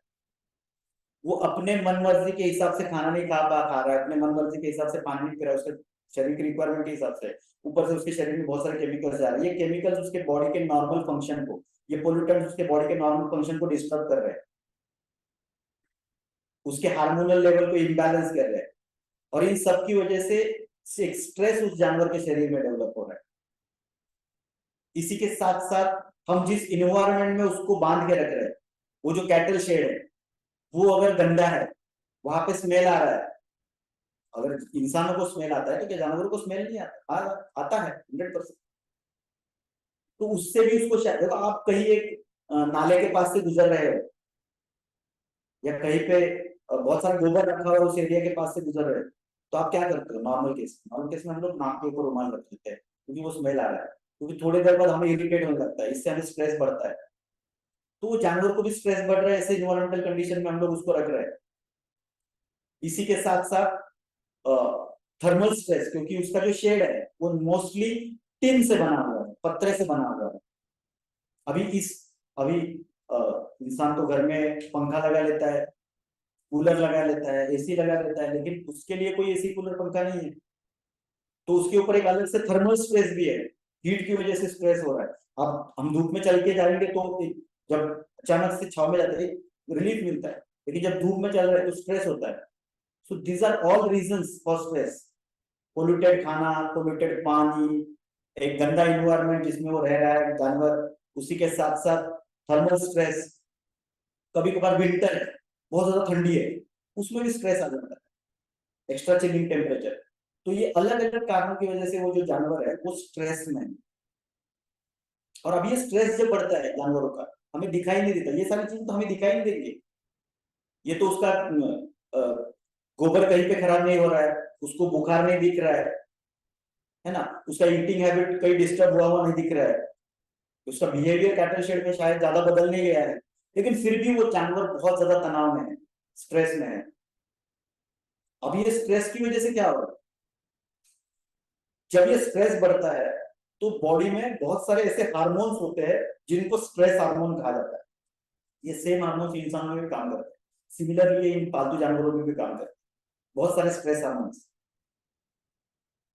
तो उनमें से सबसे इंपॉर्टेंट और अहम स्ट्रेस हार्मोन है जिसका नाम है कॉर्टिसोल। तो ये कॉर्टिसोल लेवल जो है इसका जो ये डायरेक्टली प्रोपोर्शनेट है जानवर के मिल्क प्रोडक्शन से। यस, अगर वो मिल्क प्रोडक्शन के लिए आप जानवर यूज करते हो कर रहे हो तो ये कॉर्टिसोल लेवल ये डायरेक्टली प्रोपोर्शनेट है उसके दूध प्रोडक्शन से। अगर ये कॉर्टिसोल लेवल बढ़ेगा, तनाव का ये हार्मोन जो है शरीर में बढ़ेगा जानवर के, तो अल्टीमेटली उसका डायरेक्ट इंपैक्ट उसके मिल्क प्रोडक्शन पे आएगा। कुछ किसान को पता भी नहीं चल रहा है कि यार ये जानवर अलग अलग स्ट्रेस की वजह से उसका मिल्क प्रोडक्शन कम हो रहा है, वो जो पूरी मात्रा में देना चाहिए वो नहीं दे पा रहा है, उसका मांस प्रोडक्शन कम हो रहा है, एनर्जी प्रोडक्शन कम हो रहा है, because he is in stress. Cortisol level बढ़ रहा है तो प्रोडक्शन कम हो रहा है, अल्टीमेटली किसान का नुकसान हो रहा है एक स्ट्रेस की वजह से। कॉर्टिसोल है, कॉर्टिकोस्टेरॉन है, एड्रेनलिन जैसे हार्मोन्स है, और फिर और एक स्ट्रेस हार्मोन है जिसका नाम है प्रोलैक्टिन। सो प्रोलैक्टिन ये तो directly related to again milk production है या फिर उसके जो रिप्रोडक्टिव सिस्टम है जानवर की उससे जुड़ा हुआ है। तो अगर स्ट्रेस बढ़ेगा ऑटोमेटिकली प्रोडक्शन जो है जानवर का कम होगा, अल्टीमेटली उसका बॉडी डिस्टर्ब रहने वाला है। और जो जानवर से हम लोग चाहते हैं, इसलिए अभी देखो एक कंसेप्ट आया है कि वो जानवर को थोड़ा खुले इन्वायरमेंट में रखो। अभी आपको अगर पता होगा तो हमारा ही एक नेटसप का सिस्टम कंसर्न है जिसका नाम है, मतलब हम ये जानवर और उससे रिलेटेड फील्ड में काम करते हैं, milk milk production related field में काम करते हैं, और हमारा ऑर्गेनाइजेशन कंपनी का नाम है हैप्पी बेवरेजेस। सो ऐसी जगह जहाँ पे हम गायों को रखते हैं जहाँ पे वो हैप्पी रहे, वो खुले इसमें घूमते रहे, मन चाहा अच्छा पानी पिए, म्यूजिक चलता रहे, गाने सुनते रहे। अभी ये नया कंसेप्ट आ गया है कि किसान वो जहाँ मतलब गाय के शेड में म्यूजिक चलना चाहिए ताकि उसका स्ट्रेस लेवल कम हो। नॉर्मली हम लोग जब स्ट्रेस में होते हैं क्या करते हैं, गाने सुनते हैं। तो ये कुछ तरीके तो हम आप अपना ही सकते हैं, लेकिन अंदरूनी ये जो स्ट्रेस खाने से रिलेटेड जो स्ट्रेस है, 90% किसान जो है जिनके घर में 1 2 3 गाय है या छोटे मार्जिनल फार्मर्स है, वो इस तरीके से चीजें नहीं कर सकते। तो इन्हें इनके इन प्रॉब्लम्स को, इस स्ट्रेस लेवल को जानवर के कम करने के लिए हम एक बहुत ही बेहतरीन प्रोडक्ट यहाँ पे इंट्रोड्यूस कर रहे हैं जिसका नाम है पेट वेट नो स्ट्रेस। हम चाहते हैं कि भारत का कोई भी जानवर जो है वो तनाव में ना रहे और वो अपने हाईएस्ट प्रोडक्शन लेवल तक पहुंचे, उसकी इम्यूनिटी सिस्टम जो है वो अल्टीमेटली बूस्ट हो जाए। क्योंकि जैसे स्ट्रेस बढ़ेगा अल्टीमेटली उसकी हेल्थ डिस्टर्ब होगी, मिल्क प्रोडक्शन कम होगा, एनर्जी लो हो जाएगी, वेट लॉस होगा। उसके बाद अगर वो छोटा बच्चा है तो वो प्रीमैच्योर ग्रोथ होगा, उसका मतलब ग्रोथ ठीक से नहीं होगा, वो जिस तरीके से बढ़ना चाहिए क्योंकि वेट प्रॉपर नहीं बढ़ रहा है स्ट्रेस की वजह से, वो वेट गेन नहीं करेगा। इसी के साथ साथ बहुत सारे डिसीजेस को वो अट्रैक्ट कर सकते हैं जो हमें पता है। इंसानों में हम लोग बहुत बार बोलते हैं, अगर आपके ऊपर बहुत सारे लाइफस्टाइल डिसीजेस ऐसे हैं जैसे हार्ट से रिलेटेड हो गए या फिर डायबिटीज से रिलेटेड हो गए, अभी डॉक्टर क्या बोलते हैं, इनका मुख्य कारण ये स्ट्रेस है।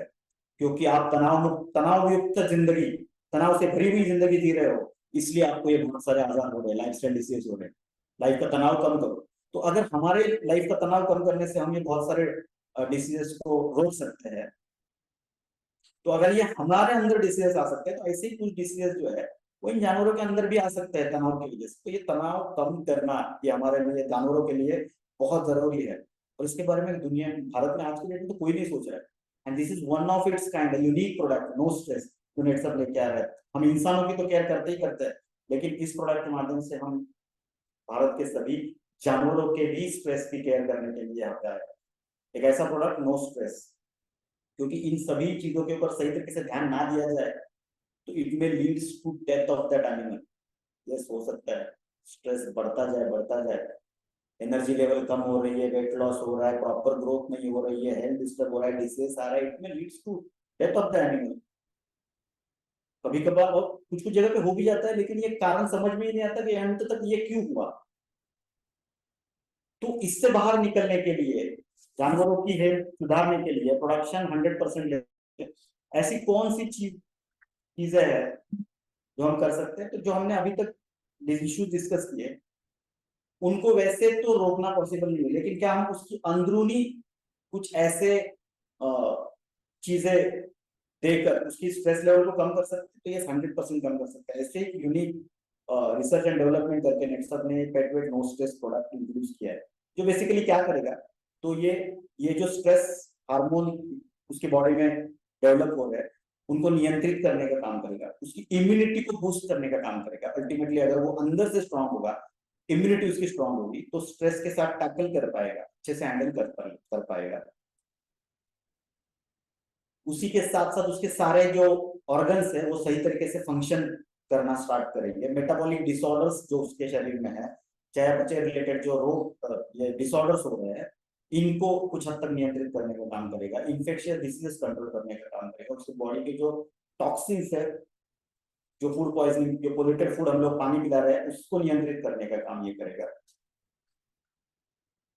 सो ओवरऑल ये एक जानवर की स्ट्रेस लेवल को कम करते हुए उसकी ओवरऑल हेल्थ जो है उसको एनहांस करने का काम ये प्रोडक्ट यहाँ पे करने वाला है। तो ये जानवरों के लिए एक क्या बोलते हैं उसको, वरदान के तौर पर काम करने वाला, क्योंकि ये इसके शरीर के सारे ऑर्गन जो है, लिवर हो, किडनी हो, हार्ट हो, रेस्पिरेटरी ट्रैक्ट हो, इन सभी ऑर्गन्स को उनकी जो काम करने की उच्चतम क्षमता है उसमें मेंटेन करने के लिए ये मदद करेगा। उसकी जो क्षमता है उनको इम्प्रूव करने का काम करेगा।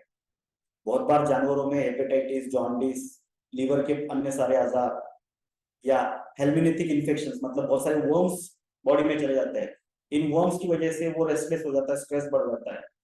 तो इस सारी कंडीशंस में अगर जॉन्डिस, हेपेटाइटिस, फ्लूक, लीवर के डिसीजेस या फिर हेल्मिनेथिक इन्फेक्शंस जैसे डिसीजेस है, इनमें भी उस जानवर की जो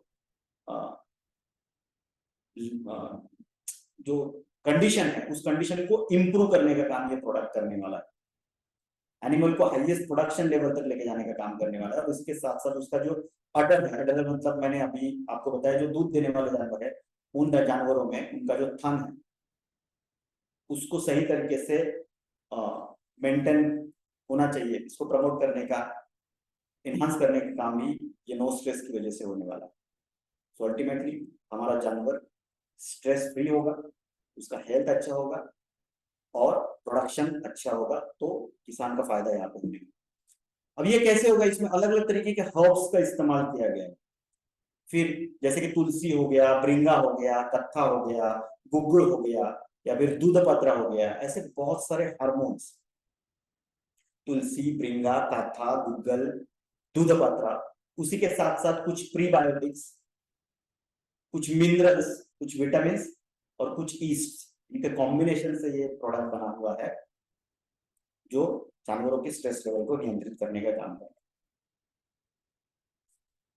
अभी ये जो प्रोडक्ट है इसकी अगर हम बात करते हैं तो ये देना कैसे है, मतलब यूसेज कैसे करना है, तो एकदम सिंपल चीज है। जो बड़े जानवर है, फिर वो अडल्ट कैटल हो गया, जैसे गाय हो गया, भैंस हो गया, बैल हो गया, भैंसा हो गया या घोड़ा हो गया, तो इन सभी जानवरों में इन्हें 10 से 15 ग्राम हफ्ते में 2 बार खिलाना है। कैसे खिला सकते हैं इसको, देखो एक सबसे अच्छी चीज क्या है इन सारे प्रोडक्ट्स की, ये सभी प्रोडक्ट जो है वो जेल फॉर्म में, जेल मतलब आप हनी पता है आप सबको, हनी, तो हनी जैसे होता है उस फॉर्म में है। तो ये कोई टैबलेट नहीं है, क्योंकि मार्केट में अगर इस तरीके के कुछ प्रोडक्ट्स अवेलेबल है भी, आगे हम लोग जो प्रोडक्ट देखेंगे उनसे जुड़े हुए, तो वो टैबलेट फॉर्म में। तो आप टैबलेट उस जानवर को खिलाते, बड़ी बड़ी टैबलेट है, जानवर को मुंह में खिलाते हो, वो आधा खाता है आधा फेंक देता है, तो इससे लॉसेस हो जाते हैं। लेकिन हमारा ये प्रोडक्ट जो है ये बेसिकली क्योंकि ये जेल फॉर्म में है, तो इसको आप अलग अलग तरीके से खिला सकते हैं।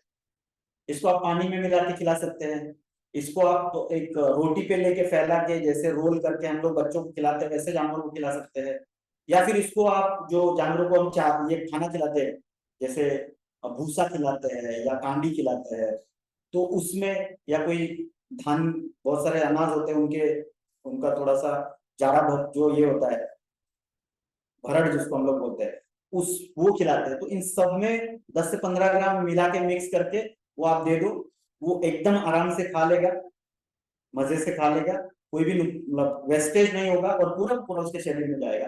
एब्जॉर्प्शन लेवल 100% होगा। बिकॉज ऑफ दिस इसका इम्पैक्ट या इफेक्ट जो है वो पूरी के पूरे अच्छे तरीके से इसको मिलने वाला है। अगर कोई छोटा जानवर है जैसे कि कोई बछड़ा है गाय का, भैंस का, या फिर भेड़ है, बकरी है, शीप है, गोट है, तो उसको 5 से 8 ग्राम हफ्ते में 2 बार खिलाना है।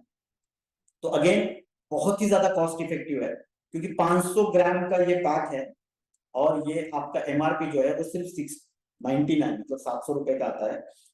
और आपको पता है कंज्यूमर को 25% डिस्काउंट है। अगेन मैं अगर इसको 10 ग्राम के हिसाब से अगर पर यूसेज की बात करता हूं, तो ये एक नो स्ट्रेस का जो पैक है ये 50 एप्लीकेशन के लिए यूज किया जा सकता है, 50 एप्लीकेशन। ट्वाइस अ वीक की अगर हम लोग बात करते हैं, हफ्ते में 2 बार खिलाना है, ऐसे भी अगर बात करते हैं तो 25 हफ्ते, मतलब रफली 6 महीने तक एक जार जो है वो एक जानवर के लिए यहाँ पे इस्तेमाल किया जाता है। तो again highly cost effective, value for money जिसको हम लोग बोलते हैं ना, नेटसर का जो कोर प्रिंसिपल है वैल्यू फॉर मनी, कि आप जितना खर्चा वो जानवर के ऊपर करोगे उससे ज्यादा आउटपुट ये प्रोडक्ट आपको 100% देने वाला है, फिर वो शैम्पू हो या यहाँ पे हमने देखा हुआ नो स्ट्रेस। तीसरा जो प्रोडक्ट हम लोग यहाँ पे देखने वाले हैं वो है पेट वेट डाइजेस्ट।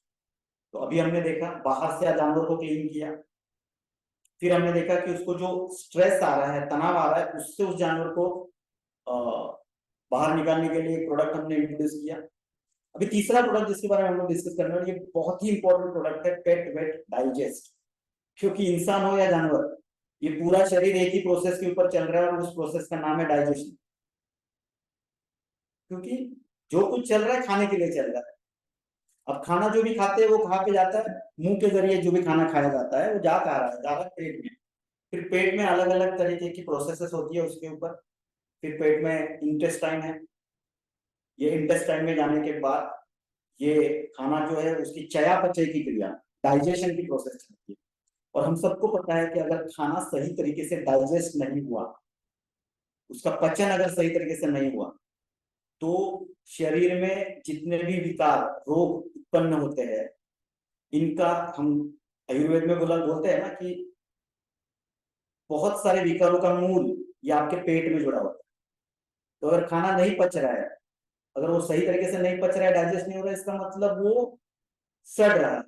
और अगर वो वहीं पे सड़ रहा है तो अलग अलग रोगों को वो आमंत्रित करता है, जिसमें गैसियस फॉर्मेशन हो सकता है, ब्लोटिंग हो सकता है, डायरिया हो सकता है, या फिर कुछ ऐसे इन्फेक्शन हो सकते हैं जिसकी वजह से हमारे शरीर में, क्योंकि ये जो प्रोसेस चलता है पूरा पेट में, इसमें प्रीबायोटिक और प्रोबायोटिक कुछ बेनिफिशियल माइक्रो ऑर्गेनिजम्स होते हैं हमारे बॉडी में, बैक्टीरिया होते हैं, जो इस पूरी चयापचय की डाइजेशन की प्रोसेस में मदद करते हैं, इस प्रोसेस को फास्टन करते हैं।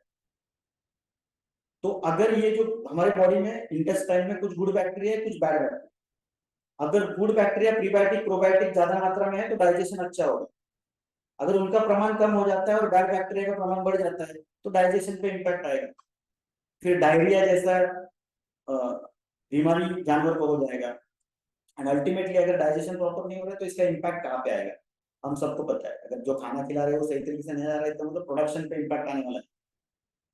दूध कम हो सकता है, मांस प्रोडक्शन कम हो जाएगा, एनर्जी कम हो जाएगा। अभी कोई बैल पाल रहा है या फिर कोई भैंसा पाल रहा है, नॉर्मली हम लोग देखते हैं बैल या भैंसा जो है वो इंसेमिनेशन के लिए पाला जाता है, मतलब ब्रीडिंग पर्पस के लिए यूज किया जाता है। अभी जब ये ब्रीडिंग पर्पस के लिए भैंसा पाला जा रहा है या ब्रीडिंग पर्पस के लिए कोई बैल पाला जा रहा है, तो उसमें वो जो एनर्जी है वो प्रॉपर तरीके से स्टोर होना बहुत जरूरी होता है, ताकि जो इंसेमिनेशन प्रोसेस में जो वीर्य उत्पत्ति है वो अच्छी मात्रा में अच्छी क्वालिटी की उत्पन्न हो। इसके लिए भी डाइजेशन प्रोसेस जरूरी है। तो आप दूध पकड़ लो, दूध का प्रोडक्शन, मांस का प्रोडक्शन, एनर्जी प्रोडक्शन, या इंसेमिनेशन पर्पस के लिए कोई जानवर पाले जा रहे हैं, इन सभी केसेस में डाइजेशन प्रॉपर होना बहुत जरूरी है। और इंसानों से ज्यादा डाइजेशन के प्रॉब्लम्स ये जानवरों में होने ही वाला है, क्योंकि वो रॉ खाना खाते हैं। अल्दो उनके डाइजेशन प्रोसेस अलग है, उनके शरीर की प्रोसेस अलग है, एसिड्स अलग है पेट के, लेकिन क्योंकि वो बहुत ज्यादा रॉ खाना खाते हैं, और इतना ही नहीं, जो खाना खाते हैं वो जमीन से पड़ा हुआ या जुड़ा हुआ खाना होने की वजह से इस खाने से बहुत सारे पैरासाइट्स भी उनके बॉडी में जाते हैं, बहुत सारे इन्फेक्शियस फंगस, इन्फेक्शियस बैक्टीरिया भी शरीर में चले जाते हैं। उनकी वजह से डाइजेस्टिव ट्रैक्ट जो होने के चांसेस बहुत ज्यादा होते हैं। गट हेल्थ डिस्टर्ब होने के चांसेस बहुत ज्यादा होते हैं।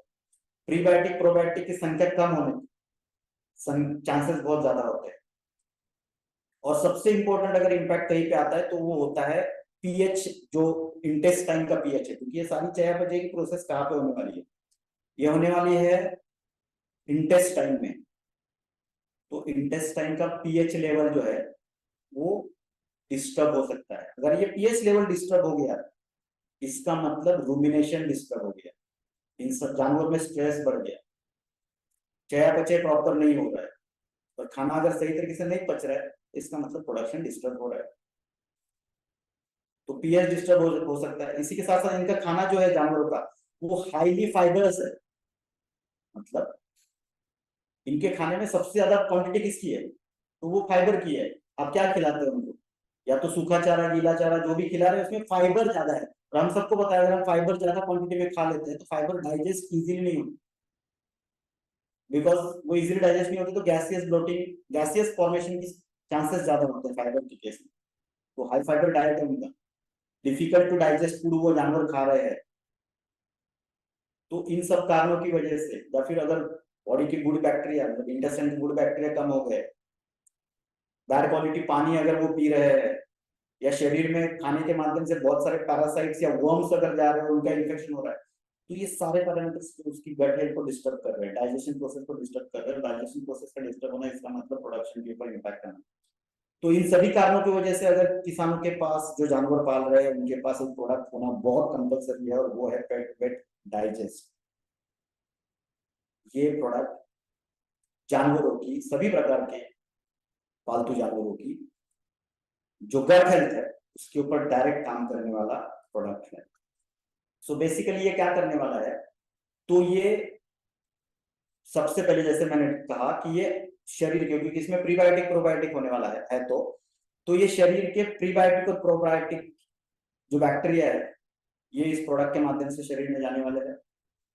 तो इससे क्या होगा, ये बेसिकली देखो, किसी अगर जानवर में, कैटल में या काफ में डायरिया हो, डायरिया हुआ, इसका मतलब क्या हुआ, बैड बैक्टीरिया बढ़ गए, गुड बैक्टीरिया कम हो गए, प्रीबायोटिक प्रोबायोटिक कम हो गए। इस सिचुएशन में क्या कर सकते हैं, या तो वो बैड बैक्टीरिया को मारो, लेकिन हम कोई इस तरीके से क्यूरेटिव प्रोडक्ट नहीं दे रहे, तो हम क्या कर रहे हैं, हम अपने डाइजेस्ट के माध्यम से कुछ ऐसे गुड बैक्टीरिया, मतलब आपके पास अगर 10 गुड बैक्टीरिया होने चाहिए और गुड बैक्टीरिया की संख्या कम हो गई, वो 10 से 5 हो गए, और बैड बैक्टीरिया 10 हो गए, तो इस केस में क्या कर सकते हैं, आप और 10 गुड बैक्टीरिया ऐड कर दो, ताकि आपकी पॉपुलेशन जो है वो 15 हो गए, जो हम इस प्रोडक्ट के माध्यम से कर रहे हैं, प्रीबायोटिक प्रोबायोटिक प्रोवाइड करेंगे।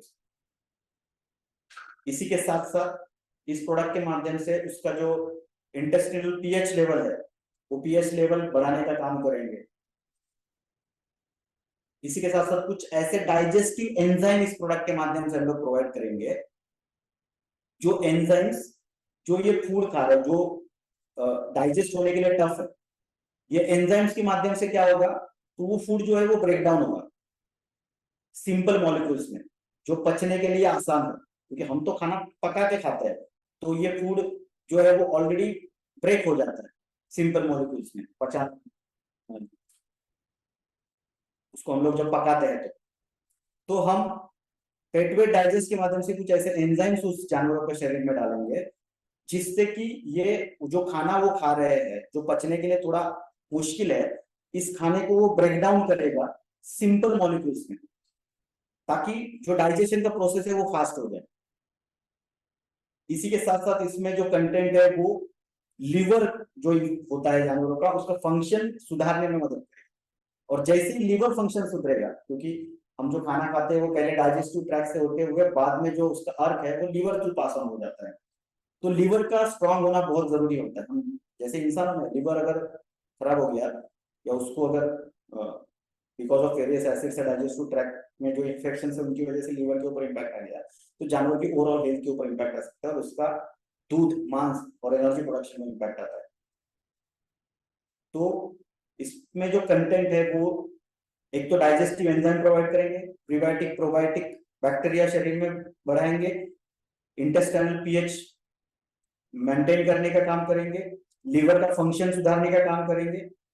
इसी के साथ साथ इसमें बहुत सारे हर्ब्स है जो क्या करेंगे, जो जो इंटेस्टाइन है जानवर का, जहां पे ये चयापचय की क्रिया हो रही है, इसका ब्लड फ्लो इंप्रूव करेंगे। अगर उसमें ब्लड फ्लो मतलब उसका जो रक्त है सही तरीके से अगर फ्लो हो रहा है, तो चयापचय क्रिया जो है वो प्रॉपर चल रही है। इसी के साथ साथ अगर किसी इंफेक्शन की वजह से इंटेस्टाइन का जो इनर लाइनिंग है वो अगर डिस्टर्ब हो गया, तो उस इनर लाइनिंग को रिकवर करने का काम भी करेंगे। तो ब्लड फ्लो प्रॉपर होगा, इंटेस्टाइन का अंदरूनी भाग जो है उसको रिकवरी मिलेगी, और इसकी वजह से क्या होगा, जो खाना है उसका पचन प्रॉपर होने के बाद उसकी शरीर में जो एब्जॉर्प्शन है, वो एब्जॉर्प्शन रेट जो है वो बढ़ जाएगा। और जैसे एब्जॉर्प्शन रेट बढ़ेगा, उसका सीधा इम्पैक्ट आएगा दूध देने की क्षमता के ऊपर, उसका सीधा इम्पैक्ट आएगा मांस प्रोड्यूस करने की क्षमता के ऊपर, उसका सीधा इम्पैक्ट आएगा एनर्जी के ऊपर, परफॉर्मेंस के ऊपर, प्रोडक्शन के ऊपर। तो अल्टीमेटली जो जानवर हम लोग पाल रहे हैं वो सही, जो उसके हाईएस्ट लेवल में परफॉर्म करने का काम यहाँ पे करे। अगर कोई छोटा बच्चा है, बछड़ा है, तो उसका ग्रोथ जो है वो सही तरीके से होगा, क्योंकि वो जो खाना खा रहा है वो सही तरीके से डाइजेस्ट। अगर पेट सही है तो सब सही है, इंसान हो या जानवर। तो ये प्रोडक्ट बहुत ही कारगर साबित होने वाला है यहाँ पे, बहुत अच्छी तरीके से ये काम करेगा। इसी के साथ साथ बिकॉज ऑफ दिस वेरियस जो बेनिफिट्स हमने डिस्कस किए, इसकी वजह से जो दूध आएगा, ये दूध में फैट और एसएनएफ, जो जितने भी यहाँ पे लोग गाय भैंस पालते होंगे या दूध प्रोडक्शन में इन्वॉल्व है, उनको पता है कि फैट और एसएनएफ ये बहुत ही इंपॉर्टेंट फैक्टर है दूध के। इससे दूध का रेट डिसाइड होता है कि मुझे कितना भाव मिलेगा दूध। तो ये फैट और एसएनएफ कंटेंट, क्योंकि डाइजेशन प्रॉपर हो रहा है, प्रोडक्शन मिल्क क्वालिटी अच्छा आ रहा है, तो उसमें फैट का मात्रा बढ़ेगा, एसएनएफ की मात्रा बढ़ेगी, है ना। तो ये बहुत सारे बेनिफिट्स हम लोग यहाँ पर ले सकते हैं। तो ये प्रोडक्ट भी अगेन कोई हार्मफुल केमिकल्स इसमें नहीं है, बहुत ही इफेक्टिव और यूजफुल हर्ब्स के कॉम्बिनेशन के साथ ये प्रोडक्ट बनाया गया है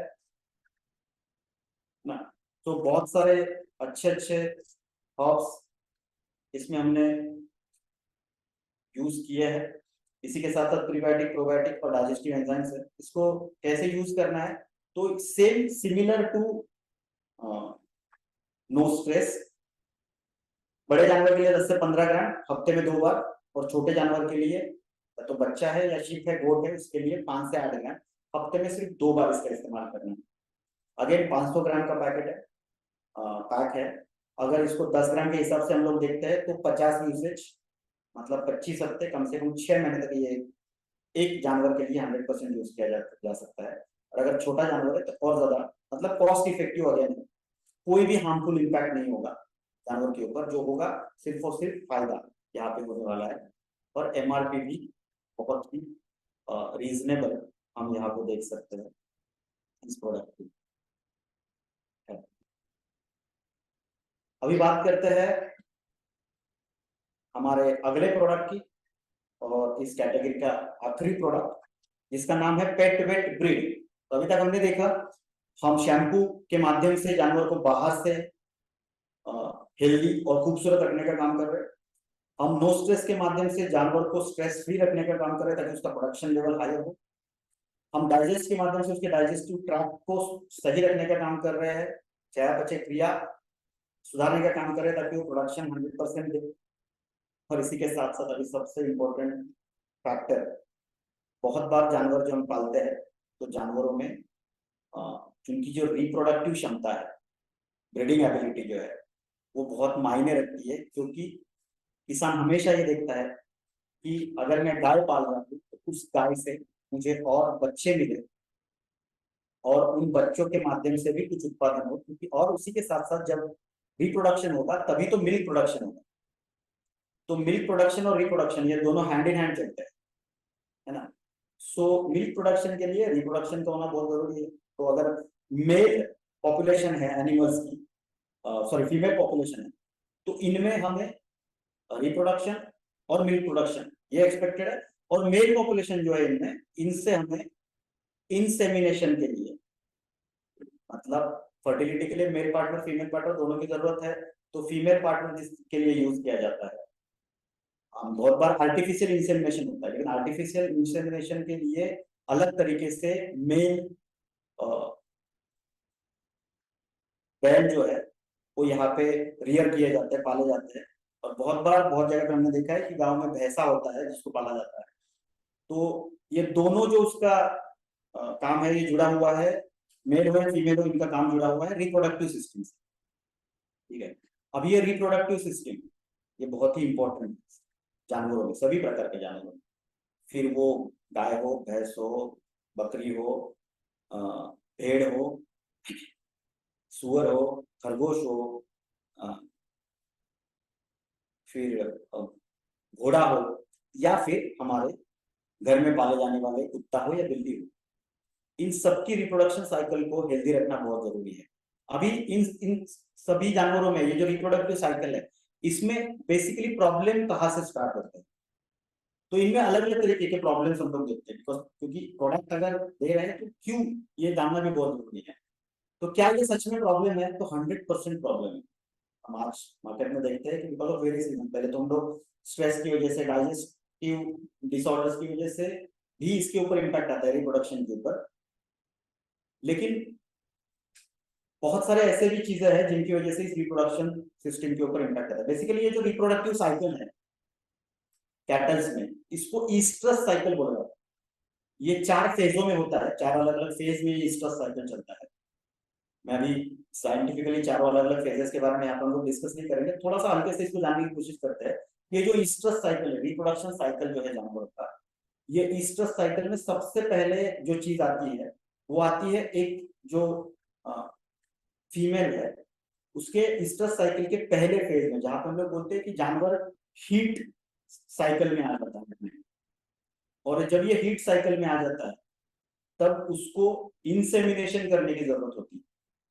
तो बहुत बार नेचुरल इंसेमिनेशन किया जाता है, जैसे कि भैंसों में नेचुरल इंसेमिनेशन किया जाता है भैंसे के माध्यम से, या फिर गायों में अभी बहुत जगह पे आर्टिफिशियल इंसेमिनेशन किया जाता है, तो या फिर भेड़ बकरियों में भी नेचुरल इंसेमिनेशन किया जाता है। तो ये हीट साइकिल जब होता है तो अभी मैक्सिमम जानवरों में एक प्रॉब्लम दिखाई देता है, बहुत सारी रीजंस की वजह से जो हमने अभी तक देखे, स्ट्रेस हो, पोल्यूशन वाला खाना हो, हार्मोनल इम्बैलेंस हो उसके बॉडी का, तो इसकी वजह से ये स्ट्रेस साइकिल डिस्टर्ब हो जाता है पहला ही।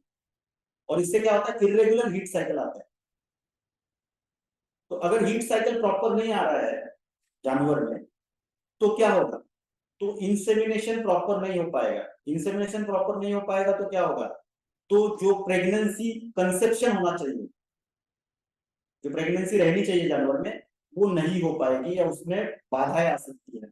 अब ये इरेगुलर हीट साइकिल या स्ट्रेस साइकिल का डिस्टर्बेंस ये क्यों हो रहा है, तो इसका सबसे पहला अहम रीजन है वो है न्यूट्रिशन। हमने इससे पहले देखा प्रॉपर न्यूट्रिशन ना होना, जिसको हम कुछ हद तक हमारे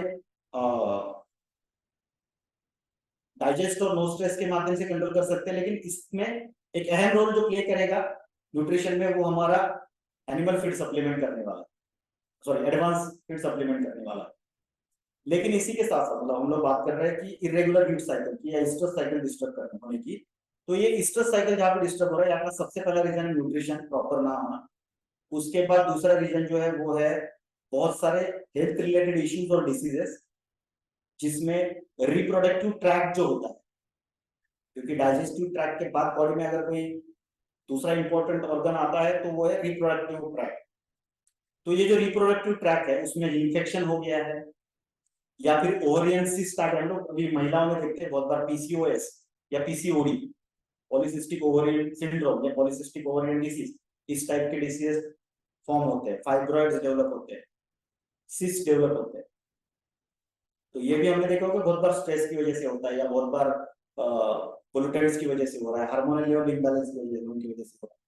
तो अभी हमने देखा जो जो आज रोग बीमारियां ये इंसान को हो रही है, वो सारे रोग बीमारियां जानवरों को भी हो रही है।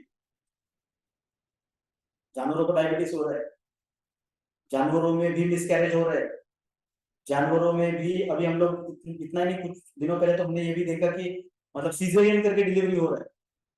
तो ये बहुत सारे प्रॉब्लम जानवरों में भी हो रहे हैं because of nutrition imbalance, because of अलग अलग डिसीजेस, रिप्रोडक्टिव ट्रैक में इंफेक्शन होगी तो क्या होगा, हीट साइकिल डिस्टर्ब हो जाएगा, या ओवरी में सिस्ट फॉर्म हो गए तो क्या होगा, तो रिप्रोडक्टिव साइकिल डिस्टर्ब हो जाएगा, हीट साइकिल डिस्टर्ब होगा। अगर वो जानवर हीट पे ही नहीं आ रहा है तो आगे का प्रोसेस ऑटोमेटिकली डिस्टर्ब हो रहा है। तो एक गाय, भैंस ये अगर एक साल में एक बछड़ा उसने देना चाहिए, ये अगर नहीं दे रही है तो मिल्क प्रोडक्शन और न्यू प्रोडक्शन वो भी डिस्टर्ब हो रहा है, और इससे जो किसान है वो इकोनॉमिकल लॉसेस में जा रहा है। तो इससे बाहर निकलना, किसान को बाहर निकलना, ये हमारा अहम कर्तव्य बनता है। इसी के साथ साथ बहुत सारे इन्वायरमेंटल फैक्टर्स भी है, जैसे हमने पहले देखा हीट स्ट्रेस है, फ्रीजिंग टेम्परेचर है, इन सब की वजह से भी उसका रिप्रोडक्टिव साइकिल या हीट साइकिल डिस्टर्ब हो रहा है।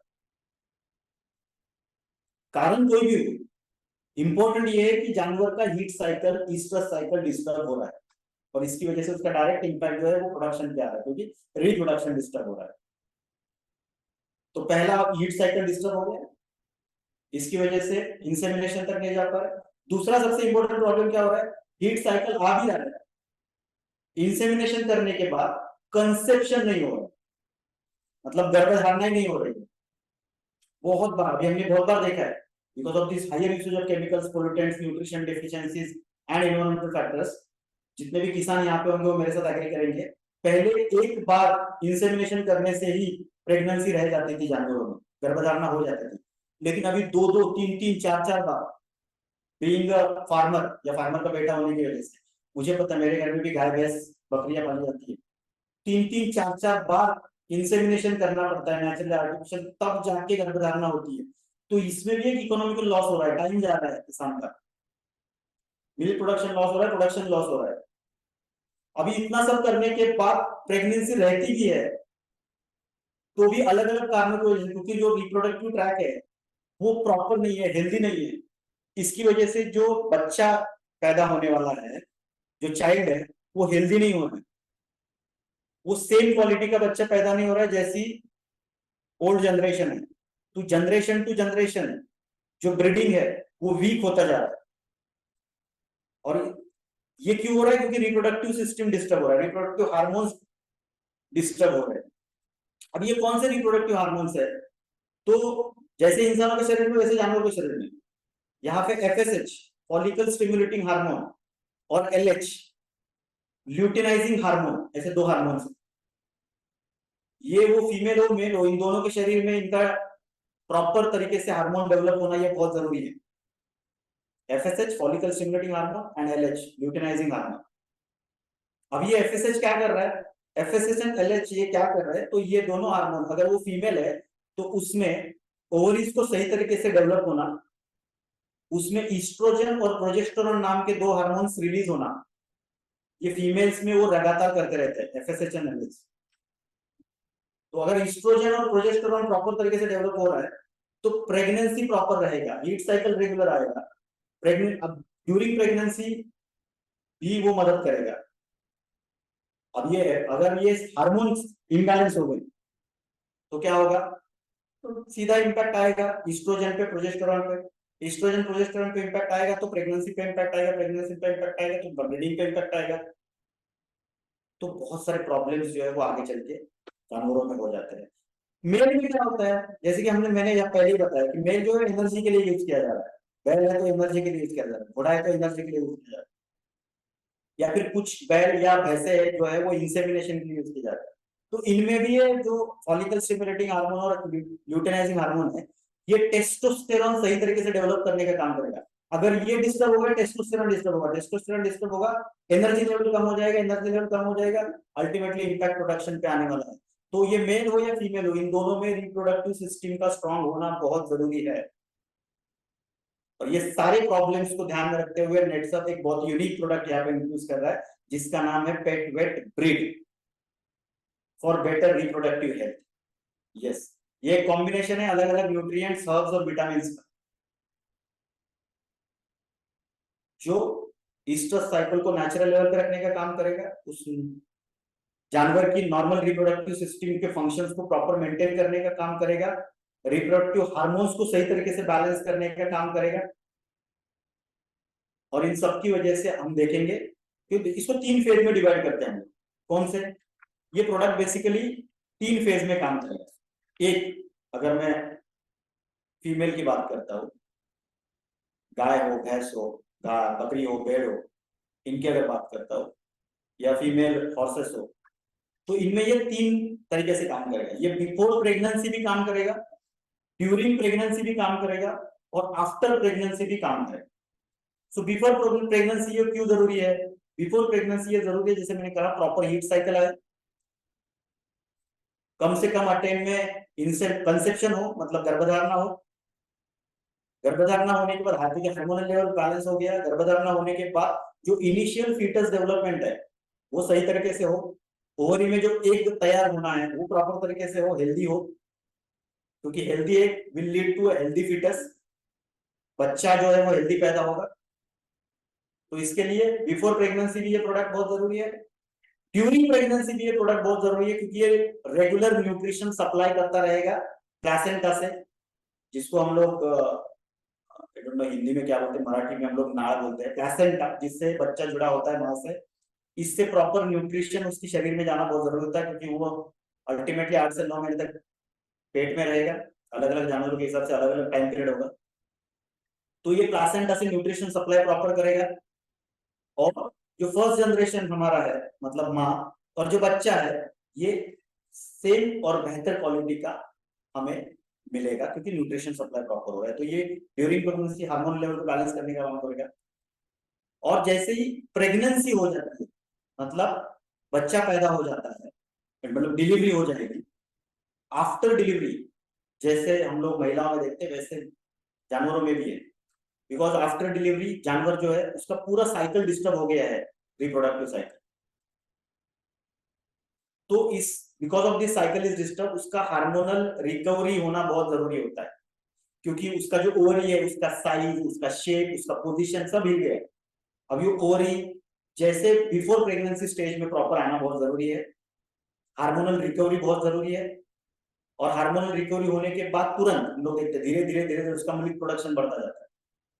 तो जैसे हार्मोनल रिकवरी होगा, उसके बाद दूसरा इमीडिएट इंपैक्ट जो फार्मर देखना चाहता है जानवर में, वो है दूध, जल्दी से दूध निकले, अच्छा दूध हो और प्रोडक्शन बढ़े।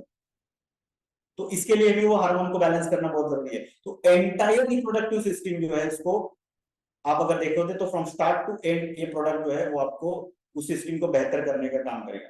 तो इसमें अलग अलग हर्ब्स है, मिनरल्स है, प्रीबायोटिक्स है, जो ये पूरा डाइजेस्टिव सिस्टम जो है उसको सुधारने का काम या उसको सुधारने के लिए मदद ये यहाँ पे करने वाला है।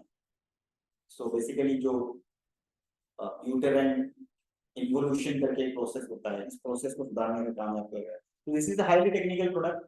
अल्टीमेटली ये रिप्रोडक्टिव सिस्टम और उसकी हेल्थ को इम्प्रूव करेगा, कंसेप्शन में सुधार लाएगा, फीटस डेवलपमेंट में ग्रो करेगा, मेल हो फीमेल हो दोनों में उसका जो रिप्रोडक्टिव ट्रैक है उसको हेल्दी रखने का काम ये प्रोडक्ट यहाँ पे करने वाला है। एंड अल्टीमेटली इसका यूसेज जो है वो, जैसे मैंने पहले कहा, कि बहुत ही आसान है। ये भी हनी फॉर्म में, मतलब जेल फॉर्म में है, हनी जैसे जेल फॉर्म में है, और मात्र 10 से 15 ग्राम एक बार एप्लीकेशन करना है, और इसके बाद मतलब हफ्ते में 2 बार इसको यूज करना है। छोटे के लिए 5 से 8 ग्राम। वैसे तो आप पानी में भी दे सकते हैं या रोटी पे भी लगाकर दे सकते हैं, लेकिन मोस्ट मतलब मैं आपको रिकमेंड करना चाहूंगा कि सबसे अच्छा तरीका इसको देने का जो है, वो आप जो उसको भूसा या धान के जो पाउडर है वो अगर खिला रहे हैं इसको, तो उसमें मिला के अगर दोगे तो ज्यादा अच्छा है। यस, बिकॉज इसमें हर्ब्स है, तो हल्का सा हर्बल स्मेल होगा इसका, तो लेकिन वो हमारे लिए, जानवरों के लिए उतना वो मायने नहीं करेगा, थोड़ा सा हल्का सा हर्बल स्मेल होगा इसमें। तो अगर इसको हम रोटी से देते हैं तो ये हर्बल स्मेल जो है इसमें, ये थोड़ा सा जानवर महसूस कर सकता है, लेकिन अगर आप इसको भूसा या अलग तरीके के जो चीजें उनमें अगर देते हैं तो उनका खुद का एक स्मेल होता है, तो इसमें ये स्मेल ढल जाएगा। और क्योंकि 10 ग्राम ही है तो क्वांटिटी भी कम है, और जैसे मैंने पहले कहा कि ये 500 ग्राम का पैक है पूरा, कोई भी छोटी क्वांटिटी में नहीं दिया हुआ है, तो ये कम से कम आपको 50 बार अप्लाई कर सकते हैं इसको, और 6 महीने तक आसानी से इसको इस्तेमाल कर सकते हैं, हफ्ते में 2 बार भी यूज किया तो।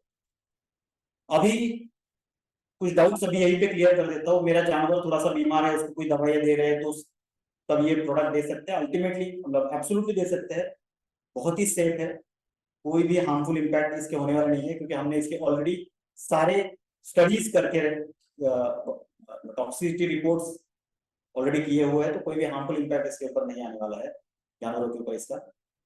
उसके बाद एक साथ मिला के दे सकते हैं कि इनको, तो हम रिकमेंड करेंगे कि इसको एक साथ, सबको एक साथ मिला के मत खिलाइए, क्योंकि अगर अल्टीमेटली ये सबको एक साथ मिलाओगे तो ये 30 से 40 ग्राम हो जाएगा एक साथ।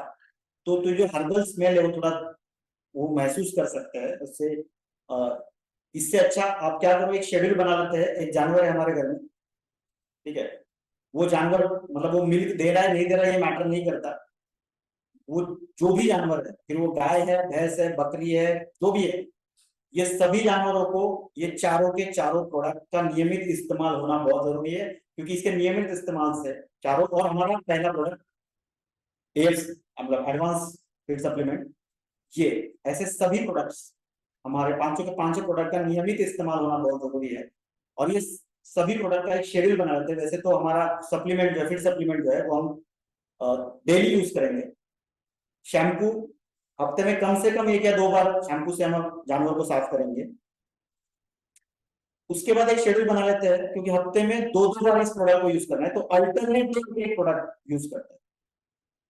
मतलब मंडे को हम लोग अगर उसको नो स्ट्रेस खिला रहे हैं, ट्यूसडे को हम लोग डाइजेस्ट खिला रहे हैं, थर्सडे को हम लोग, वेडनेसडे को हम लोग ब्रीड खिलाते हैं, again no stress, digest, breed. ऐसा एक शेड्यूल फार्मर को बना के दे सकते हैं।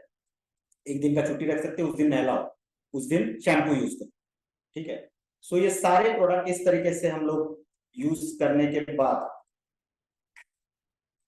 अगर हम कॉस्ट की बात करते हैं तो कुल मिला के ये सभी प्रोडक्ट एक एक क्वांटिटी में भी अगर परचेस किया जाता है तो कुछ 2598 के करीब, मतलब 2600 के करीब एमआरपी होता है। कंज्यूमर को ये रफली 25% डिस्काउंट, मतलब 1948, मतलब 1950 के करीब मिलेगा। और 25 हफ्ते तक ये डेफिनेटली एक जानवर के लिए यूज किया जा सकता है। तो आप यहाँ पे देख सकते हो कि इसकी ये बहुत ही ज्यादा देखा जाए तो कॉस्ट इफेक्टिव है। तो 25 वीक्स तक एक जानवर के लिए मात्र 2000 रुपए के प्रोडक्ट एक किसान को हम लोग अगर रिकमेंड करते हैं तो इजीली सेल होने वाला प्रोडक्ट है, तो इजीली सेलेबल है, हाईली इफेक्टिव है, कॉस्ट इफेक्टिव है फार्मर के लिए, और वैल्यू फॉर मनी है। और मैंने पहले ही शुरुआत में कहा था कि जानवरों के बाद सबसे बड़ी तादाद लाइव स्टॉक की है। तो अगर 50 करोड़ जानवर इंडिया में है, 50 करोड़ मतलब kettles and buffaloes, sheeps, goats मिला के है, तो इमेजिन कीजिए कि कितना बड़ा बिजनेस आपके लिए वेट कर रहा है पेट वेट इस रेंज के माध्यम से। और सबसे इंपॉर्टेंट चीज कि ये सभी प्रोडक्ट का जो बिलिंग है वो ऑलरेडी स्टार्ट हो चुका है।